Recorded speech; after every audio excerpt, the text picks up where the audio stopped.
Quelqu'un il vient et te dit, ouais, mais j'ai plein d'épreuves, je sais pas, j'ai perdu ma mère, j'ai divorcé avec ma femme, j'ai été licencié, qu'est-ce que j'ai fait au bon Dieu? Pourtant je fais rien. Pourquoi Allah il me fait ça? Ça peut arriver. Da'i ici, comment il va réagir? C'est que à ce moment-là, cette personne a oublié quoi?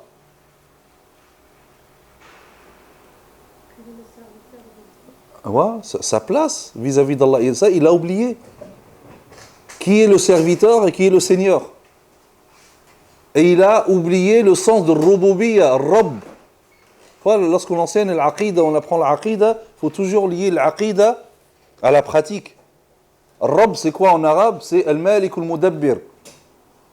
C'est celui qui possède quelque chose et qui en dispose. On l'appelle Rabb. Pour ça, l'homme de la famille, on l'appelle Rabbul Bayt. Et on dit de la femme, hein? Rabbatul Bayt. Dans les deux, homme ou femme. Parce que, donc, il possède la maison ou l'usufruit, l'utilisation, le manfa'a, et il en dispose comme il veut. Rabbul Alamin. Allah Rabbul Alamin. Seigneur de l'univers, ça veut dire quoi? C'est-à-dire que toute chose qui existe dans le monde appartient à qui? Allah Azza wa Jalla. Tu appartiens à Allah Azza wa Jalla. Il t'a enlevé l'un de tes parents? Est-ce qu'il t'a enlevé quelque chose qui t'appartient? Là, il lui appartient. Donc il faut refaire. Il faut attirer l'attention sur cela. Attention, tout appartient à Allah Azza wa Jalla. Est-ce que tu crois qu'Allah il peut être juste? Est-ce que Dieu peut être injuste? Est-ce que Dieu peut être injuste? Tu dis, ouais, c'est injuste, pourquoi il me fait ça? Mais est-ce que Dieu peut être injuste? Est-ce que Dieu peut être injuste? Non, tout le monde dit non. Prouvez-moi-le. Tout lui appartient. Exactement, parce que c'est quoi l'injustice? Disposer de ce qui ne m'appartient pas. Je prends moi cette feuille, j'en fais un avion, je joue avec. La feuille m'appartient. Après, à la fin, je démolis mon là et je jette. J'ai été injuste envers quelqu'un? J'ai été injuste envers la feuille? Ça m'appartient, j'en fais ce que je veux.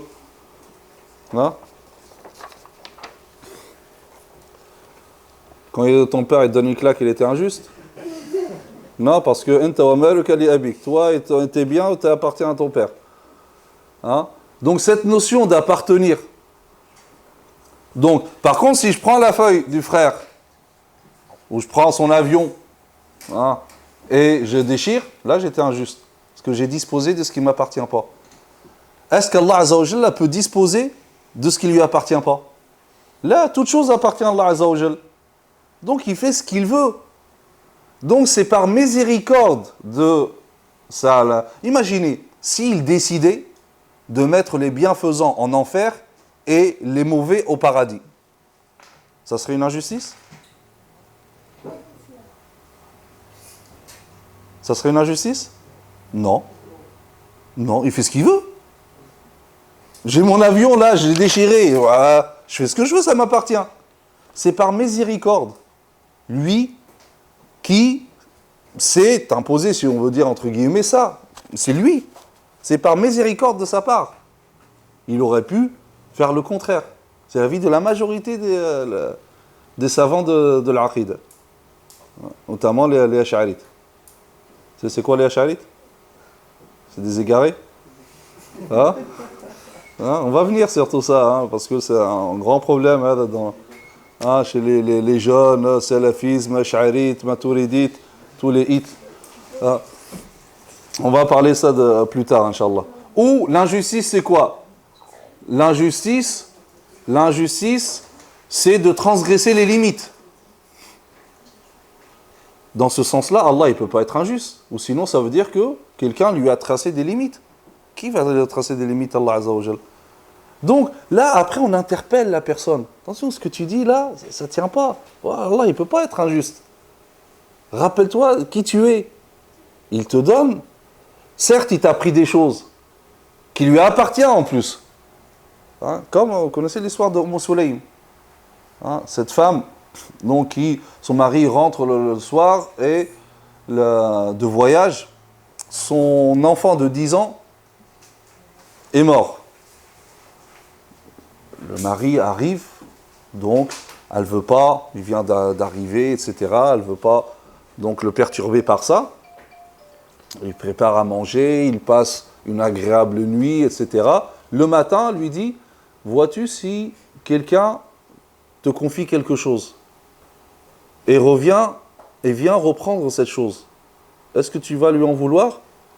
Non, pas du tout. Dis si cette personne-là t'aurait confié cette chose pendant 10 ans. Il dit, à plus forte raison. Il dit, bah Allah Azza wa Jalla, il a repris son bien. Là, il s'est énervé. Comment, mon fils, tu me dis que maintenant, etc. Il est parti voir le professeur sallam. Regarde ma femme, qu'est-ce qu'elle fait? Le professeur sallam m'a donné raison à mon soleil. Ça, c'est une femme vertueuse. Il dit que sache que grâce à ça, Allah Azza wa Jalla a béni votre nuit. Et elle a eu un enfant. Et après, plusieurs enfants, tous étaient des hufad du Coran.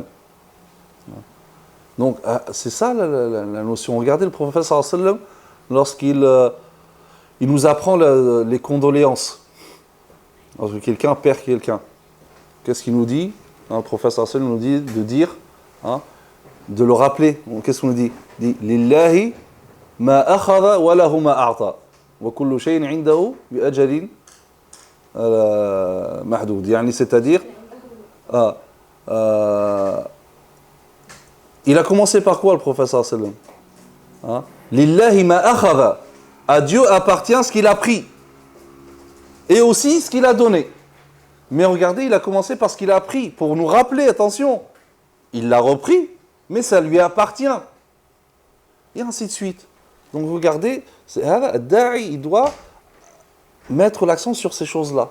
Donc lorsqu'on veut parler quelqu'un qui est loin de l'islam, qui fait le haram, etc., il faut parler d'Allah Azza wa Jalla. Si cette personne-là est loin, c'est que tout, avant tout, parce que personne ne lui a parlé d'Allah Azza wa Jalla. Il va adorer qui? Il ne le connaît pas. Comment adorer un inconnu? Pour adorer, il faut connaître. Donc passez par là. Apprends-lui qui est Allah Azza wa Jalla.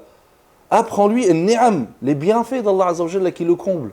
D'ailleurs, comme j'ai dit, il a pris cette chose, mais regarde tout le ni'am qu'il t'a donné.